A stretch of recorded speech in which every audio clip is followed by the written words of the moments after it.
আমার সবচাইতে পছন্দের নোট 20 টাকা।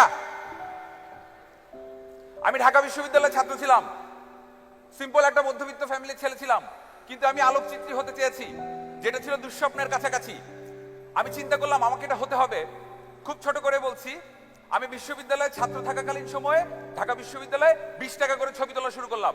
বিভিন্ন দিবসে হলের মেয়েরা সেজে গুজে আসতো, লাইন ধরে দাঁড়াতো, আমি ছবি তুলে দিতাম, নেক্সট 20 টাকা, নেক্সট 20 টাকা। একটা 4R প্রিন্ট দিতাম, 8 টাকা করে লাভ হতো। আমার বিশ্ববিদ্যালয়ের বন্ধুরা লজ্জা পেত আমাকে নিয়ে, ম্যাম তোমার টাকা পয়সা এত সমস্যা, টিউশনই করো, 20 টাকা করে ছবি তুলো, মানে ঠিক যায় না, রাইট? মজার বিষয়টা হচ্ছে, কিছুদিন আগে আমি ইউএসএ তে একটা শুটে যাই, অজয় কাজলের শিবা মুভি রিলিজ হচ্ছিল। সামহাউ আমি সেখানে ওইটা প্রফেশনালি অ্যাসাইনমেন্ট করার সুযোগ পাই। আমার সেই বন্ধুটা যে আমাকে দেখলে এড়িয়ে চলতো, আমাকে নিয়ে তার জাতের সমস্যা হতো, একই ক্লাসে পড়ে, সে আমাকে টেক্সট করলো, ম্যান ইউ মিট কাজল। আমি একবারও বলার চেষ্টা করছি না অজয় কাজলের ছবি তুলে আমি হাতে ঘোড়া করে ফেলার চেষ্টা করেছি। আমি বলার চেষ্টা করেছি আমার যা ভালো লাগছিল, আমার যা করতে ইচ্ছে আমি তাই করছি। আমার সেই বন্ধুগুলি, লজ্জা পাওয়া বন্ধুগুলি সিদ্ধান্ত পরিবর্তন করেছে। তাদের ধারণা আমার সাথে থাকলে, আমাকে বন্ধু হিসেবে বললে তাদের এখন যাতে বাড়বে। So people, believe in yourself. যে যাই বলুক, নিজের যা ভালো লাগে তাই করুন। সেই মানুষগুলি সিদ্ধান্ত পরিবর্তন অবশ্যই অবশ্যই করবে। ওয়েডিং ডায়েরি নামে আমার একটা ছোট টিম আছে। We are specialized in wedding photography and cinematography. একবার আমরা অফিসে মিটিং করছি, আমার অফিসে সবার ভীষণ মন খারাপ। স্যার আমরা তো আসলে সবসময় ট্রেন্ড সেটার ছিলাম, কিন্তু আমরা তো আসলে মার্কেট এখন হেরে যাচ্ছি। কারণ আমি বললাম কি কারণ? বলছে বিভিন্ন কম্পিটিটর কোম্পানি সব জায়গায় ব্রাঞ্চ খুলছে, with due respect to all, Sylhet, Chittagong, Rajshahi. আমি একটু মুচকি হেসে বললাম, ওয়েডিং ডায়েরিরও তো ব্রাঞ্চ হবে, নেক্সট ব্রাঞ্চটা হয় নিউ ইয়র্কে হবে, নাইলে লন্ডনে হবে, নাইলে সিডনিতে হবে।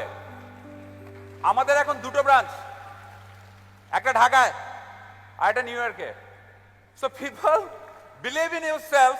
আপনি যা স্বপ্ন দেখবেন, যা হতে চাইবেন, তাই আপনি হতে পারবেন যদি আপনি স্বপ্ন দেখেন। আচ্ছা, আমাদের অর্থমন্ত্রী বসিয়েছে ভ্যাট ট্যাক্স স্বপ্ন দেখার উপর, বসিয়েছে। So what's wrong with you people? স্বপ্ন কেন দেখেন না?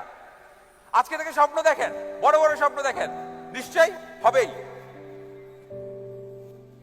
দীপিকার গল্পটা বলি, অনেকে বোর হচ্ছে। দীপিকা আসছিল বাংলাদেশে, তো কোনো এক কারণে যারা আয়োজক ছিলেন তারা ভিতরে, আমরা ছবি টবি তোলার পর ইনডোরে সবাই দীপিকার সাথে ছবি তুলবে। সো দীপিকার সাথে যখন ছবি তুলছিলাম, কোনো এক কারণে সেই রুমের ভিতরে যারা ছিলেন সবাই খুব স্ট্যান্ডার্ড হাইটে ছিলেন। সবার প্রতি শ্রদ্ধা রেখে বলছি, সব ছবি তোলার পর আমারও তো শখ হয় দীপিকার সাথে একটু ছবি তোলার। আমি দীপিকার পাশে দাঁড়ালাম, দীপিকা আমার দিকে এইভাবে তাকাইলো। আমার যে কি ভালো লাগছে ভাই, আমি বাংলাদেশের মান রাখছিলাম। I'm just kidding people. আমার, আপনার, আমাদের মাঝে আমার কাছে মনে হয় শুধু একটা জিনিসের পার্থক্য, সেটা হলো কনফিডেন্স। আমার এক স্টুডেন্ট একবার আমার সাথে একটা ইভেন্টে ছবি তুলতে গেল। ওই মেয়েটা ফিগারনেসে পড়তো, পড়াশোনা শেষ করেছে। সো ইভেন্টে যাওয়ার পর সে খুব অপ্রস্তুত হয়ে গেল। সে এক পা আগায় ছবি তোলার জন্য গেস্টের কাছে, আবার দু পা পেছায়, খুব নার্ভাস। আমি ওকে ডেকে বললাম, কি সমস্যা তোমার? বলছে, স্যার আমার খুব নার্ভাস লাগছে, প্রথম ইভেন্ট তো একসাথে এত লোক দেখে ভরকে গেছে। আমি বললাম, শোনো, তোমার যে এটা প্রথম ইভেন্ট, এটা তুমি আর আমি ছাড়া আর কেউ তো জানে না। বললো, ও হ্যাঁ স্যার, তাই তো, আর তো কেউ জানে না। বললাম, তাহলে কি করতে হবে? বলে, হ্যাঁ স্যার, বুঝতে পেরেছি, excuse me sir, have the look please, click click click.